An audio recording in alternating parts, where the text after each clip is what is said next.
নমস্কার, সবাই কেমন আছেন? আশা করি সবাই ভালোই আছেন। দেখুন তো আজ কি তৈরি করলাম। আজ তৈরি করলাম একটু নুডলস। দেখুন আমি কীভাবে নুডলসটা তৈরি করলাম। নুডলস মোটামুটি সবাই আমরা রান্না করতে পারি, এক একজনের রান্নার ধরন এক এক রকম, এটাই। কিন্তু রান্নাটা এক এক এক রকম করে করা হয় বলে এক একটা রান্নার টেস্ট এক এক রকম হয়। নুডলস মানেই যে একই রকম টেস্ট সেটা কিন্তু নয়। দেখুন আমি একটু পেঁয়াজ বাঁধাকপি দিয়ে করছি। এভাবে আপনারা বাঁধাকপিটা দিবেন নুডলসের ভিতরে, ভালোই লাগবে খেতে। যাই হোক, আপনারা যদি আমার ভিডিওগুলো ফেসবুক পেজ থেকে দেখেন তাহলে আমার পেজটাকে ফলো করে আমার পাশে থাকবেন, লাইক কমেন্ট শেয়ার করবেন। আর যদি আমার ভিডিওগুলো আপনারা ইউটিউব চ্যানেল থেকে দেখেন তাহলে আমার চ্যানেলটাকে সাবস্ক্রাইব করে পাশে থাকা বেল আইকনটি ক্লিক করবেন। তাতে কি হবে, আমার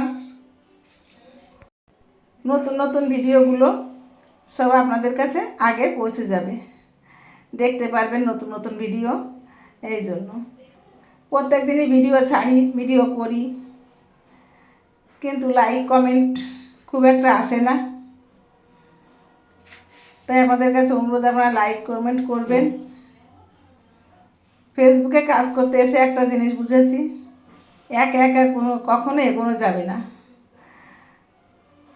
সবাই সবাইকে সহযোগিতা না করলে এগোনোর কোনো পথ নাই।